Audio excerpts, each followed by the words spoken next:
What's the story lads और किदां welcome to the new vlog. This is Dhruv.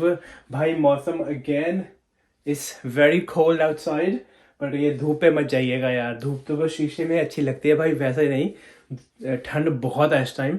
2 से 3 degree के आसपास temperature है और स्नोफॉल भी बता रखी है इस वीकेंड पे. देखो कब क्या होता है, बट ठंड बहुत है भाई. सुबह सुबह उठते हैं ना जब स्कूल छोड़ने जाते हैं छोटे को, तो अराउंड 1-2 डिग्री टेम्परेचर होता है भाई. रात का तो ज़ीरो में हो जाता है. तो please do take care of yourself. अगर कोई भी इस कंट्री में इस टाइम न्यू आ रहा है और आने की सोच रहा है, भाई बहुत ठंडा है बाहर तो ना. तो welcome to the new vlog again. आज के व्लॉग में बात करते हैं, आपको सब टाइटल देख के तो पता लग ही गया होगा, स्टेम 4 के बेनिफिट्स. कि भाई स्टेम 4 के बेनिफिट्स क्या कुछ है आयरलैंड में. स्टेम 4 बोला जाता है यहाँ पे परमानेंट रेजिडेंस को, लॉन्ग टर्म रेजिडेंस को, एंड उसके क्या कुछ बेनिफिट है, आप क्या कुछ कर सकते हो स्टेम 4 लेने के बाद आयरलैंड में. तो कोई भी मेरे चैनल पे भाई पहली बार आ रहा है तो सब्सक्राइब करना ना भूलें. तो फिर करते हैं आज के वीडियो की शुरुआत.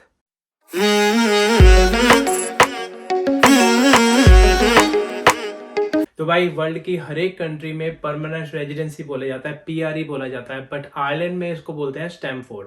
स्टेम 4 का जो मतलब है वो है लॉन्ग टर्म रेजिडेंस. इसको लॉन्ग टर्म रेजिडेंस भी बोला जाता है. परमानेंट रेजिडेंस तो बोलते ही हैं, साथ में इसको लॉन्ग टर्म रेजिडेंस भी बोला जाता है.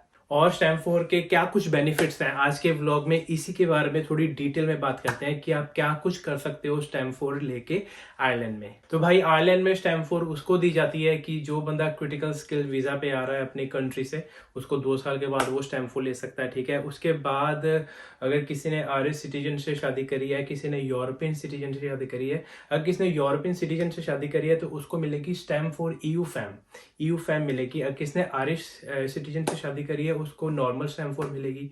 अगर उसका बेबी यहाँ पे हुआ है आयरलैंड में तो उनको भी स्टेम 4 दी जाती है. अगर आपके पास जनरल वर्क परमिट है, ठीक है, उस पर आपने 5 साल कंप्लीट कर लिए हैं, ठीक है, तो 5 साल कंप्लीट करने के बाद भी आप स्टेम 4 अप्लाई कर सकते हो.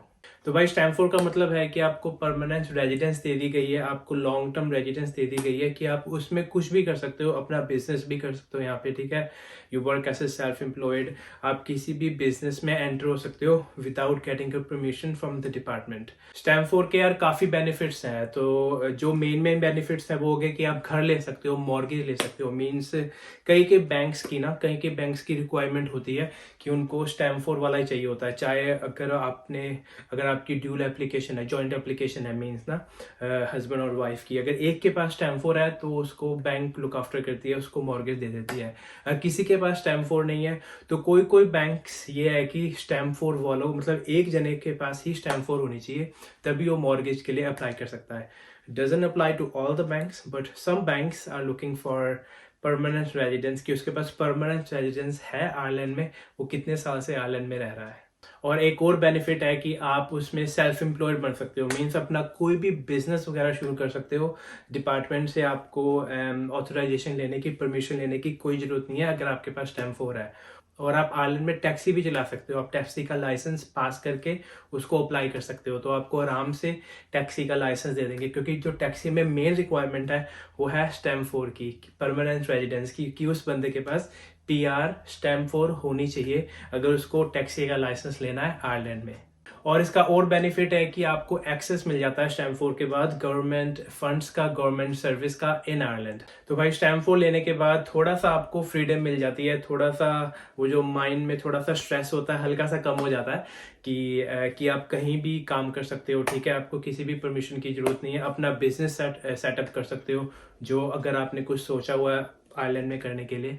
और अब बात करते हैं कि यार आपको स्टेम 4 है, वो जो GNIB कार्ड है, भाई एक और बात बता दूं, जो स्टेम 4 का कार्ड है ना वो वही सेम जो आपका GNIB कार्ड पहले ही था, उस पर स्टेम 1 होगी, 2 होगी, 3 होगी, वो चेंज होके स्टेम 4 हो जाएगी.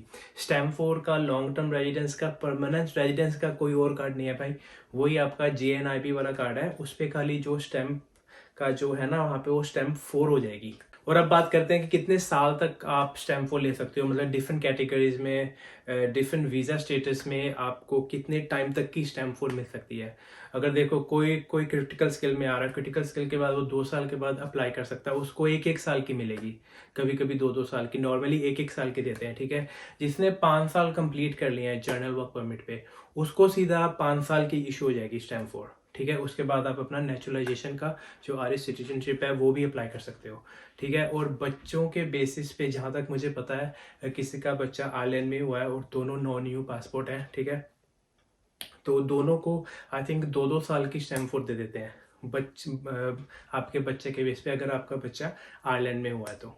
और किसी ने अगर आयरिश सिटीजन से शादी करी है, ठीक है, उनको पहले 1 साल की देंगे या 2 साल की, पहले कुछ ऐसे ही होगा, अगर आपको 1 साल की देंगे या फिर 2 साल की, उसके बाद जब आप रिन्यूअल के लिए जाओगे तो आपको सीधा 5 साल की दे देंगे। तो इसमें ऐसे होता है। और जो यूरोपियन सिटीजन से शादी करते हैं, मतलब जो आयरिश सिटीजन नहीं है बट वो यूरोपियन है, तो यूरोपियन सिटीजन से शादी करते हैं तो उनका पहले देते हैं 6 महीने की टेम्परेरी स्टैम्प फॉर देते हैं। उसके बाद आपको जो भी आपकी एप्लीकेशन वगैरह लगती है, फाइल वगैरह लगती है, जब वो अप्रूव हो गई, ठीक है, उसके बाद आपको 5 साल के दे देते हैं। और अगर आप लोगों को यहाँ पे रहते हुए 5 साल हो गए, ठीक है, उसके बाद आप स्टैम्प फॉर अप्लाई कर रहे हो, ठीक है, जो जर्नल वर्क परमिट वाले हैं, तो आप स्टैम्प फॉर भी अप्लाई कर सकते हो साथ में। उसके बाद 5 साल के साथ आप अपनी आयरिश नेचुरलाइजेशन भी अप्लाई कर सकते हो। तो दोनों काम आप इकट्ठे कर सकते हो, चाहे वो स्टैम्प 1 वाले हैं वर्क परमिट वाले या स्टैम्प 3 वाले हैं डिपेंडेंट वाले। तो वो भी स्टैम्प 3 वाले भी स्टैम्प 4 के लिए 5 साल के बाद ही अप्लाई कर सकते हैं, अगर वो स्टैम्प 3 पे 5 साल रह लिए तो 5 साल में आप दोनों अप्लाई कर सकते हो, स्टैम्प 4 भी एंड योर नेचुरलाइजेशन भी।